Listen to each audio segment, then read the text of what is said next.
everybody. Um, People are still coming in. That's great. We are so happy to see all of you for this discussion about culturally responsive and equitable evaluation in environmental ed. This is a conversation we began in person in Lexington. We continued it last year virtually, both in the research and the main conference, and we welcome the opportunity to continue it again today with you. We want to give a few updates from the field and have some generative conversation about CRE. And this slide is that because we are playing with a number of ways to show a conceptual image of culturally responsive and equitable evaluation. So I'm providing some of them here for fun. And if you have ideas, please feel free to let us know. But for the next hour, we want a journey to explore a framework for environmental ed that is culturally responsive and equitable, guided by 6 core values that we will talk about in detail. So please join us to explore enacting these values to achieve programmatic and social change. Good morning, everyone. We would like to offer an acknowledgement and an intention for our time. We warmly welcome you. We ask you to take a few moments to come into silence and into the body. You may take a deep breath. Place both your feet on the ground because we know that that connects us to the land. We pay respects to Indigenous peoples across the globe, those who are named and unnamed, known and unknown to us, past and present because they walk with us today. We pay respects for their physical and their spiritual labor to care for the land and communities. Let us move forward today with an intention that the time we pass here together with one another is in recognition that we all share responsibility for a healthier world, and that our work together is towards the liberation of all peoples everywhere to be free in spirit, in mind, in body, as we commune with one another and commune with our land. Thank you again for being with us. Shar, I'll hand it back to you. We began without introducing us and ourselves. And so this slide is to give a brief introduction to the people who have spent time leading this particular session and a lot of time on this evaluation work in general over the last couple of years. And maybe you'll hear from all of us as we go along, but maybe as I say your names, people can just wave. I'll start on the top left. This is Spirit Brooks, who's with Extension at Oregon State University.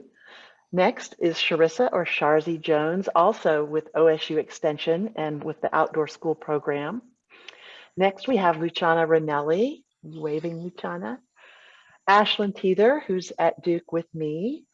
I'm on the bottom left there, Shar Clark at Duke. Jean Kayira and Libby McCann, the next two are both at Antioch University, New England. And Karyl was leading us off here with her. She has a consulting firm, Askew Consulting.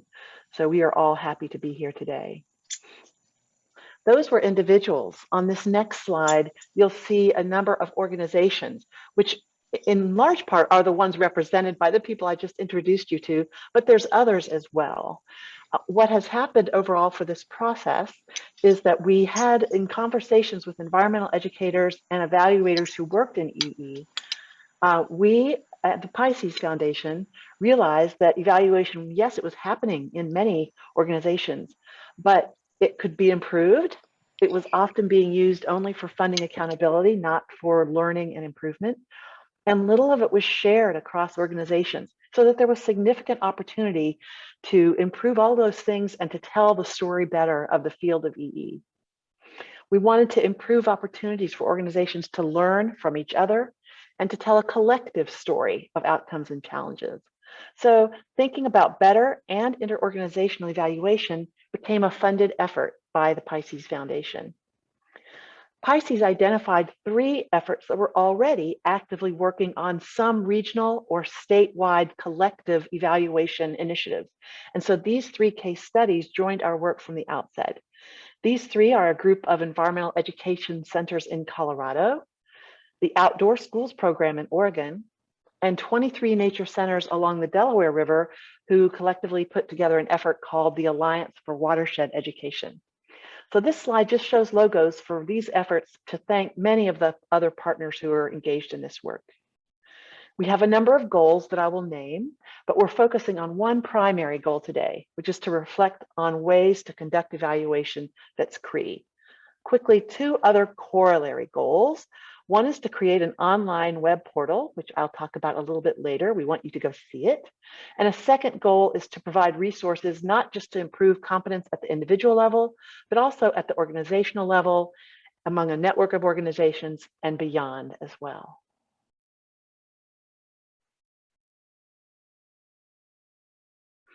So this is our agenda for today. We want to introduce the portal and the effort of which is called EEVAL, or EE Value Added Learning, a couple different plays on words there. And we're going to highlight the CRE values in that. We're going to do a learning circle activity, and then we're going to close and have a reflection of the whole group. And with that, now what we would love to do is ground us in some common language and then introduce one another, talk about our values. So we are grounding on culturally responsive and equitable evaluation, and we're going to unpack that and repack that as we talk today. So we first wanted to ground you in what do we mean when we say program evaluation? In essence, we would think and center these 3 things. It is a systematic process. When we think about the process of evaluation, it is about systematic engagement of information, values, and people. We're often thinking about the merit, worth, or significance of a thing, right? What makes that thing special and worthy to go forward? Or is there something we have to change to enhance its merits, its worth, its significance? And I would also add its relevance. And lastly, we're doing program evaluation because we have a goal. We have a decision point. We're not collecting information just because. We're trying to collect it, again, to use it to be a learning organization and to make a difference or make a decision about a thing. And some of these principles are principles lifted by William Quinn Patton, and you will see resources in our EEVAL website for this. So, you know, who can be an evaluator? Can you be an evaluator? Are you someone who can commit to carry out a systematic inquiry process? Are you someone who can reflect on diverse values and perspectives and hold that in conversation as you think about the thing you want to evaluate? Are you someone who can honor the dignity and self-worth of individuals as you engage them in their thought, their perspectives, their values and traditions? Are you someone who can acknowledge the influence of culture? And we'll talk a little bit more about what that means. And are you someone who is comfortable and maybe sometimes not comfortable, but you will find the courage to name and interrogate biases? And these are biases that we all bring. We all have them because they shape based on who we are, what we know, how our parents raised us, how we were schooled. Can you name those and interrogate those? And sometimes, often that takes courage. So if you would say yes to these 5, or at least be willing to say yes to these 5, you are an evaluator, and you can have the potential to become an even better evaluator. So now when we say CRE, or culturally responsive and equitable evaluation, with those characteristics of an evaluator in mind, here's what we mean by that. There are 4 pillars. One is that you will be centering culture in what you do. The second is that you're going to agree, whether it's, again, comfortable or not, to shift power, particularly in the decision-making process. The third is we commit to participatory processes, meaning that we're engaging our partners, our community evaluators, folks who walk through the door to be in our programs in a process of inquiry and decision-making. And lastly, we're going to do all of this because our mission at the end of the day is to advance equitable education, equitable experiences, affirm the people who we are sitting across from. So let's unpack each of those things.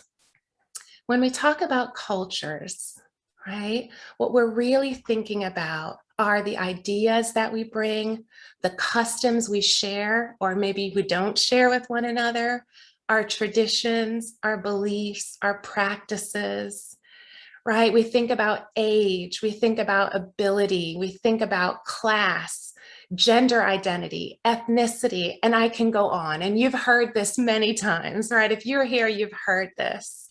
And you know to be true that all of these things impact how we show up and how we are received in the space. And so if we're going to understand people's stories and their true experiences with our programs, we have to think about culture. So I have these 4 intersecting circles here. We will think about the culture of your community in which your program is embedded. So oftentimes, you know, you are up against the politics of your community, whether it's okay for you to say diversity, equity, and inclusion and move towards that, right? All of that impacts your evaluation. We know your participants show up with a culture, a way of knowing, a way of telling you and sharing with you how they know and how they experience the environment. That matters in your evaluation. Together as a program, you are going to create a culture with your participants and your organization based on your mission statements, your values, the ways in which you organize your learning spaces, where you bring folks to learn. All of that creates a culture of a program. And then lastly, you as the evaluator or your evaluator brings a lens, who they are, how they speak, what they are able to and prepared to hear and receive and listen and analyze, right? And we know, especially in this day and time, so we're going to call all of that the evaluand, right? But at this day and time, we also have a social and a political culture that our programs sit in. Whether it's okay to talk about climate change or whether it's okay to talk about conservation, right? All of this, again, impacts your evaluation. And so when we think about culturally responsive and equitable evaluation, all of these things come to bear. And the job of you as an evaluator is to figure out which of these things matter for your program, your evaluation question at this point in time. Okay, so that's CREE. Quickly, I will say, oftentimes we say DEIJS, JEDI, all in one breath. But we know that when we turn our attention to evaluation, there are different questions we ask when we ask about diversity, when we ask about, can our participants benefit and show up? What gets in the way? And we think deeply. When we ask about equity, we're thinking about, is what we've situated our systems fair? And when we ask about inclusion, we're thinking about who matters, whose voice matters in this evaluation process. Who, when they offer an idea, it gets moved forward in the conversation and in the decisions we make, right? So DEI, all of this impacts when we think about a culturally responsive and equitable lens. And why does this all matter? Well, when we center these principles, we center our stakeholders, our program participants' realities. We know when we do so, we move closer to social justice narratives, and we have a likelihood even greater that our programs are going to make and create social justice outcomes. When we decenter these things, culture, sharing of decision-making, participants' active engagement, and equity, we move probably further away from social justice narratives to reinforce harmful narratives about peoples, about your programs, right? So with that, What I'd love to do now is bring our co-conveners to the floor, and each of them are going to talk to you about how these values we've heard from you from the field take place and take shape, in particular the EE context. So with that, Spirit, may you kick us off to talk about equity in motion, our first principle. Thank you, Karyl. Very, very happy to do so. So in Cree, equity is an aspirational value for both evaluation processes and program results.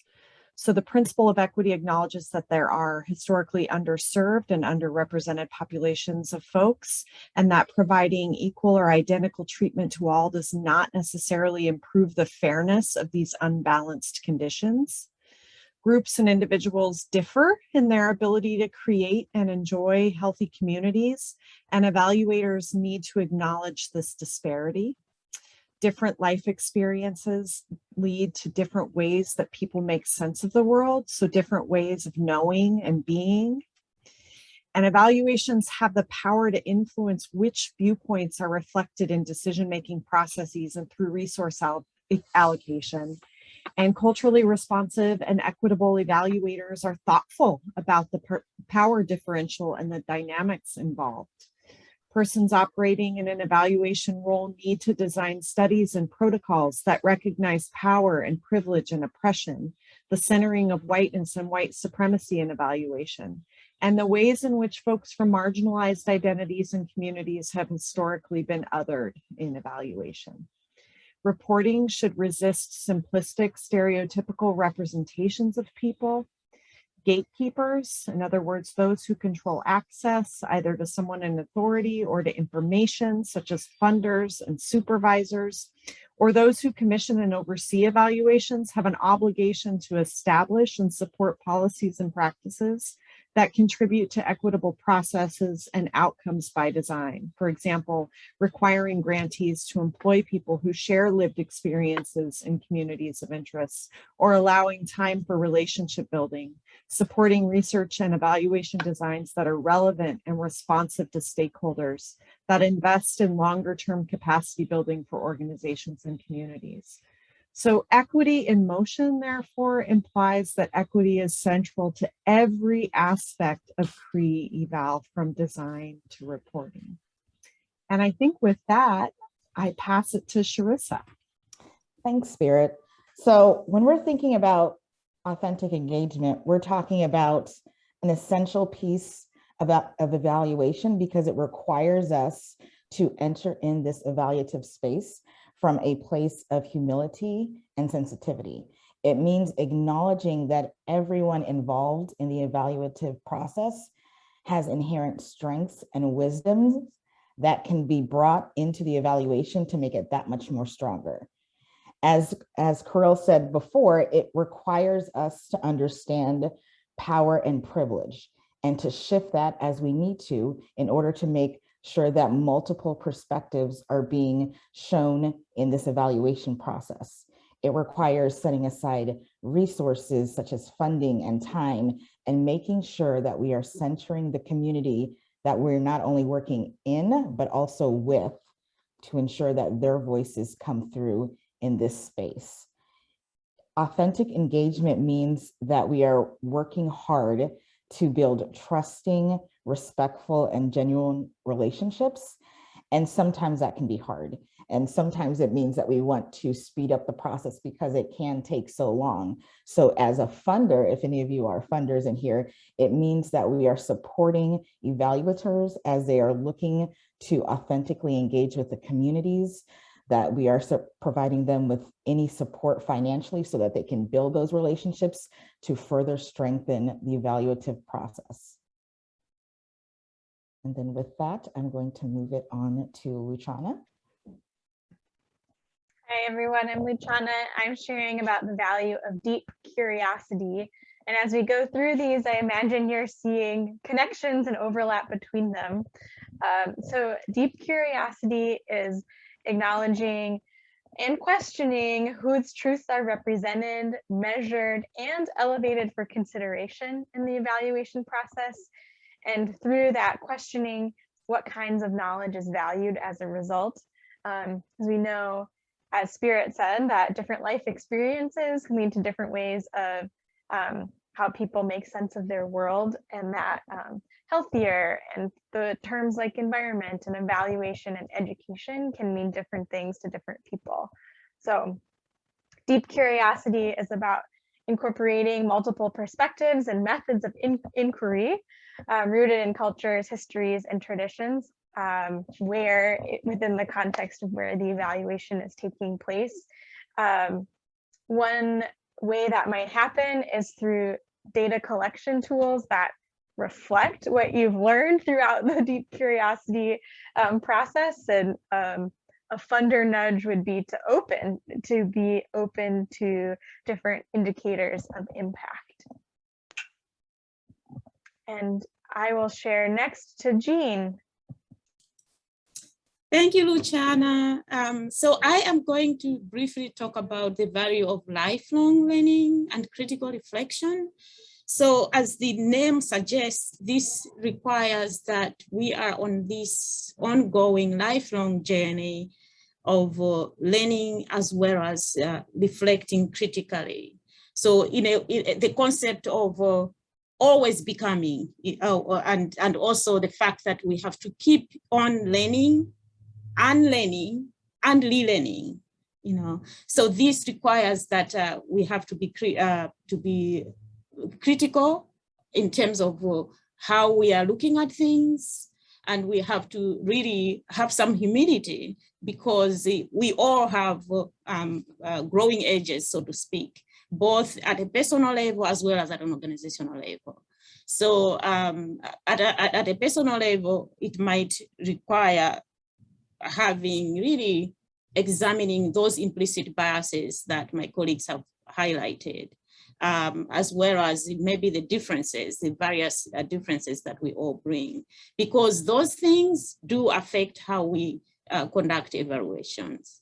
And then at the organizational level, it means that an organization has to really spend time to support policies that question the, I would say, the implicit kind of assumptions that we always carry. And as an organization, the organization is operating through deep-rooted kind of assumptions that are going without questioning.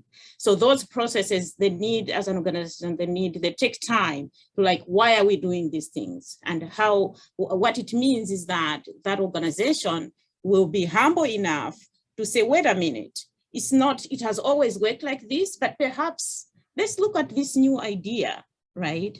And so entertaining and celebrating those in between kind of spaces, so to speak, the gray areas, not right or wrong, we've always done like this, but opening up new ways of doing things. And also it means that for funders with this lifelong learning and critical reflection, these funders are open to supporting diverse and inclusive programs out there, so that these organizations and programs and staff can try to do this good work. So with that, I am going to pass on to my colleague, Libby, to talk about the next value. Awesome. Thank you, Jean. And thanks to everyone who's shared. I heard Spirit say aspirational when talking about these values, and we are constantly sort of aspiring to embody and lean into these values. And that's what high quality evaluation is all about. It's about telling that story of EE that Shar mentioned, telling it better by lifting up voices and lived experiences. And as Karyl said, moving towards social justice narratives. And so what do we mean by that? It's culturally responsive. We're balancing that socio-political with the ethical as well as the technical. So we could do these steps, and then ta-da, you have an evaluation. Those technical aspects are pretty straightforward in many, many ways. And yet the ethical and the socio-political are so essential to culturally responsive, high quality evaluation. So balancing all those influences that Karyl mentioned, from the, historical, cultural, organizational, individual biases that influence evaluation processes and outcomes. And likewise, the ethical aspects, evaluation is part of program design. And we all know that program design is rife with ethical implications. So thinking about the impact of an evaluation, especially for folks who hold the least power, from youth, practitioners, non-degree holders, members of non-dominant cultural groups. And again, we could give you all of the planning, the implementation, the reporting steps, but if we don't attend to those sociopolitical and ethical pieces, we've kind of missed the boat. And it does take time to unpack those various aspects of high quality and really looking into that relationship building and centering community, as Shar mentioned. And it takes time to do that. So. Great. Thank you, Libby. Our last value is collective evaluation. And by that, we are social beings. And there's a phrase that some of my colleagues have said, which is, we know something individually, but together we know a lot. And evaluation is something that I think we all would like to do with help, in community, in partnership. And it can be improved if we do it that way, planning and implementing it with others who share one or more of a variety of components. You might share aspects of a mission statement, a shared outcome. You might have shared goals. You might have a shared audience. You might have a shared geography or ecosystem. And you can get many benefits from that form of sharing. First, evaluation that's designed, completed, and shared with others provides support and learning for all who participate. Not just learning about the evaluation, but learning about each other's programs and struggles. And if components are shared, let's say a group of organizations network together to design or plan, conduct, gather data, if they then share what their design or their learning beyond that network, then that benefits the field and benefits others in the field. So then the stories and the lessons can be aggregated in order to tell a broader story about impacts. As a team, as we developed this list of values, we discussed, was collective evaluation simply a type of evaluation, or was it in fact an underpinning value? In the end, we said, no, it's an underpinning value because this is something that the field needs to aspire to in very practical ways. So I encourage all of us to consider how what we have done can benefit other organizations in the field. So think about that for yourself and your organization right now. If you think right now or this week or anytime of areas that might be helpful candidates to people outside of your organization, please let us know. And we would like to think about how we can get the word out about that on your behalf. Libby, I'm going to shoot it back to you. Awesome. Thank you, Shar. And we've just went through some really deep stuff describing these values. And we are going to transition into some small group work, but we want to make sure to create a little space if there's a burning question. This is, and Luciana's just put the e-evals page up, but is there a question? You can either unmute and ask or place it in the chat, and that could give us some time to respond while you're in small groups. So if there are any questions at this point, I cannot see everyone, so.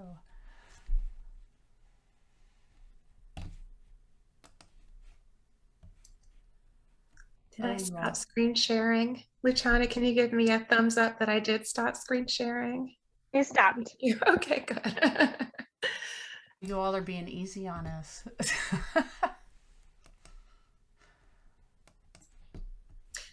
So Luciana just put the link into the e-eval values page so that you will have that as a reference.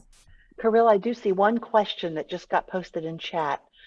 Grace asks, any recommendations on culturally responsive evaluation questions when you're evaluating many different types of communities? Good question. Oh, you're muted, Karyl. I'm reading out loud. That's how I process. So this is Grace, I'm thinking about cross-site or multi-site evaluations that might span, for example, different geographies, different locales. All the way gonna, from like tribal lands to urban cities and rural, like all across the country. Yeah, that's a huge question. It's a wonderful question. You know, when Shar brought me to this work, the question was, how are we culturally responsive across communities when we know that oftentimes our programs can look so different? You know, it's a great question, and probably one I can't really fully answer in a generality, because it's going to depend on your type of program. But that would be a great question as we go into breakout and learning circles, to just like kick back and forward with their co-convener and colleagues. But I think, again, you're thinking about how do these programs land and how are people being affirmed by your program, but hard to speak in generalities. But it just know, Grace, that is a tension that we hold. Libby, I think I see one more. Yeah. Do you want to? Yeah, and this might be a question for Shar. I'm not entirely sure, but Ann Henderson, thank you for posting your question about connecting with other organizations that might want to collaborate on collective evaluation. Thinking about, you know, similar programs or goals, or very different, right? You could, depending on what your question is, but. So I just put in chat my email address, and although I aimed it at Ann, anyone is welcome to contact me. Ann, I'd love to talk about this, and maybe you and I can find a time to Zoom either here at the conference or at another time about that, because I'd love to talk with you. Oh, yeah, and in fact, and Esther, what I was thinking is if we could, capture folks' content and contact information in some way to, or just, you know who we are, to reach out. Just everyone in this session are resources, not just the folks who are presenting this. So with that, I'll transition to our conversation starters for learning circles. So take it away. Great. So Nina, our fantastic NAAE moderator for this session, is going to pop us into learning circles. Nina, forgive me. Let's see. We have about 38 individuals on the call. I would say let's do random groupings of 4. And what we would love to send you off into learning circles to do is to consider any one of these 5 prompts. Really, ultimately, it's about which of these questions resonate with you around the values. So here's what I'd like for you to do. We'd love each person to maybe choose one question to respond to, or maybe the group is going to ground on one of these questions in particular. This time is for you, so I'd love for you all to feel free to shape it in whatever ways you feel moved and drawn. Our co-conveners are going to circulate to be in thought with you, and there are more groups than we have conveners, so we're going to, once you go to circles, divvy that up. So again, do some quick introductions. We hope to have you in conversations for about 15 minutes, so you should have enough time. And then we'd love to do a fun embedded evaluation assessment with you. So the last 5 minutes of your time, Nina's going to send you a broadcast message to remind you, based on your conversation, what would you put on your EEVAL t-shirt? So Luciana's placing, or has already placed, our discussion prompts in question, as well as a link to a Google slide t-shirt gallery. And each of you are going to take one of those t-shirts and think about it with your group. When we come back, we'll ask you to do some sharing out. Sharzi is going to facilitate that portion. And so we will open up our t-shirt gallery and maybe invite each of you, one of the people in your group, to represent your message. And we'll do that quickly for sake of time. All right, I hope that was clear. You have your prompts, and Nina will be guiding you to give you time checks and warnings. All right, Nina, thank you so much. All right, sending you all off now.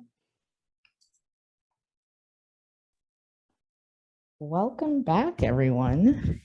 I hope you all had some really amazing conversation. I was in a really great group discussion that we got cut off from our conversation. And so with our remaining time, we would like to share out vocally or either within this space to just share something that came up that resonated with you and your group around whatever question you ended up discussing. And we can do that in a couple of ways. I will stop talking so that you can actually have a chance to get in here and put your voice in, and allow anyone who is ready to share the slogan that their group made up for their t-shirt.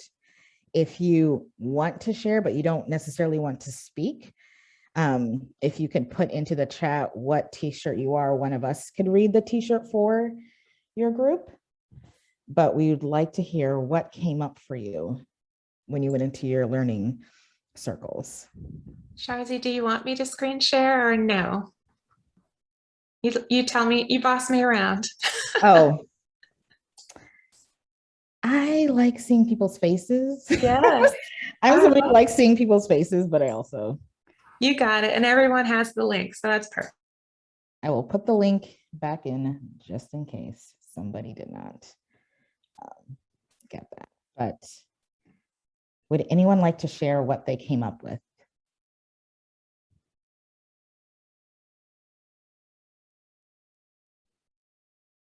We were group one, so we can share our t-shirt designs, because that kind of basically all kind of was a culmination of a lot of the values that we talked about that were essential. And one of the ones that resonated with everybody was the lifelong learning. That was probably the one we spent the most time on, and then we ran out of time because we were busy fashioning our t-shirts. But if you I don't know, I don't know if you want to share well, let's see, how are we going to do that? Just if you want to go look at our t-shirt. Hold on a second, let me see if I can. Oh, well, let me go back on this. Thank you, Karyl, for sharing. Okay, and there's a t-shirt. So yeah, so I mean, you can see one of the ones is lifelong learning. We were all kind of tended to be lifelong learners, and especially when it comes to teaching, I find that I'm always a better teacher when I'm also a student, and because it kind of it just all goes into play. So I'm never ever going to get out of school. It just seems like I'm almost 60 and I'm still in school. So and a lot of us we're kind of like-minded as far as that goes. So that was a big one. And of course we did the hamster wheel, because it's never ending. You're always learning, always learning. And if you're not learning, then you're not really growing, So yeah, so that was basically one of the ones we talked about. So I'll be quiet now.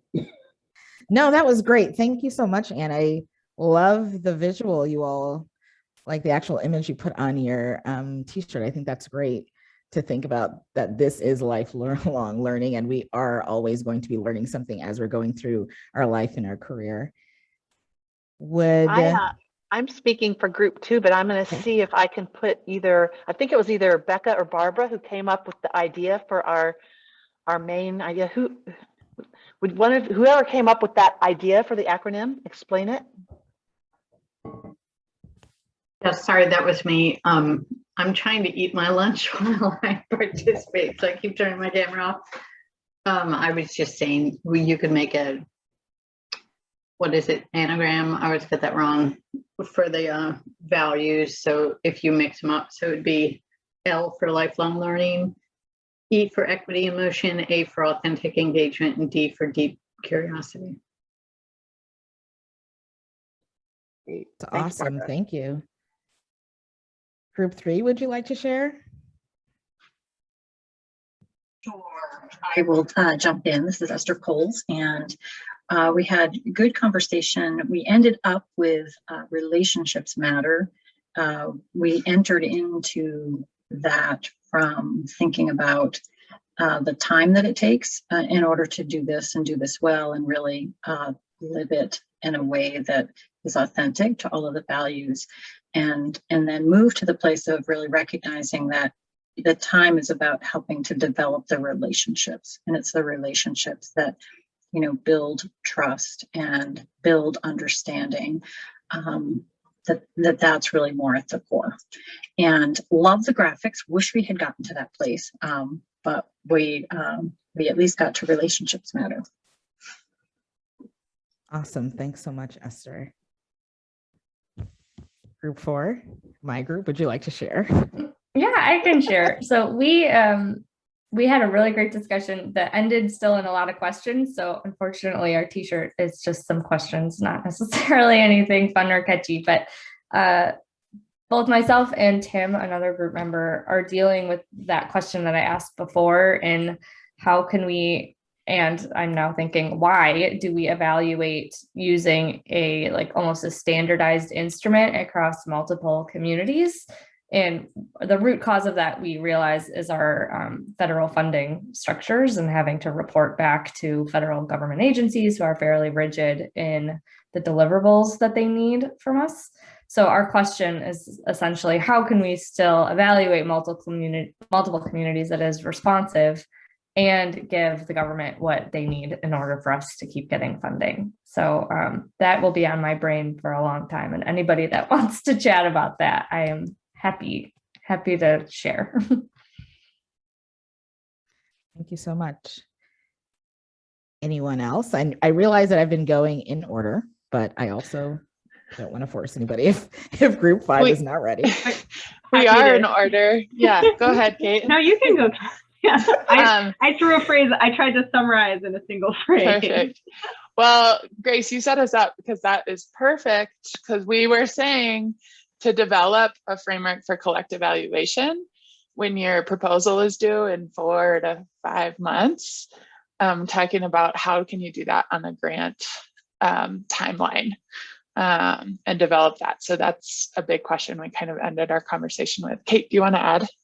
I think I was just going to add, you know, Dr. Brooks was saying how there's this steep learning curve that they went through to get from top-down evaluation to community-driven and community-based evaluation. And I think even on a larger scale than just a single grant cycle, like how the activation energy to set up the community and communication and relationships to do collective evaluation is such a huge initial activation energy that eventually can and hopefully does lead to less work for everyone because it's shared work. But the initial process is so, how do you find the time and make the space for the initial processes required to get that whole infrastructure set up in your community?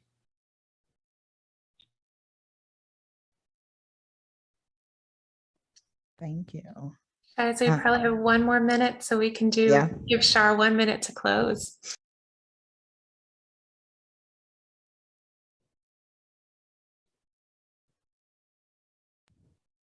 Oh, Karyl, can I do the last group? Okay, group 6. Are you ready to share?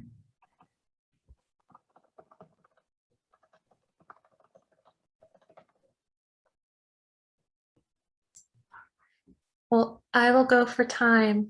Okay. These were not my 2 words, so I give all credit to my group.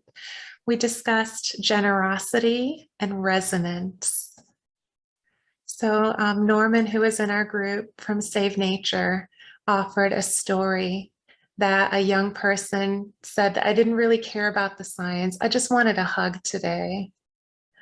So it's about seeing and affirming individuals. And with that, Char, will you take us to close? I thank you all so much. Absolutely. Thank you all so much for being here today. There is the website where you can see what we're putting out there right now. We also have a booth in the exhibit hall. If you come to our booth, we'd love to talk to you. We're often there, but you can also find a link to a form, a feedback form, and 7 lucky people who also give us their email address will get a art prize if they fill out our form. You can see about that at the booth. But please do visit the portal and help us improve it. And thank you for being here today.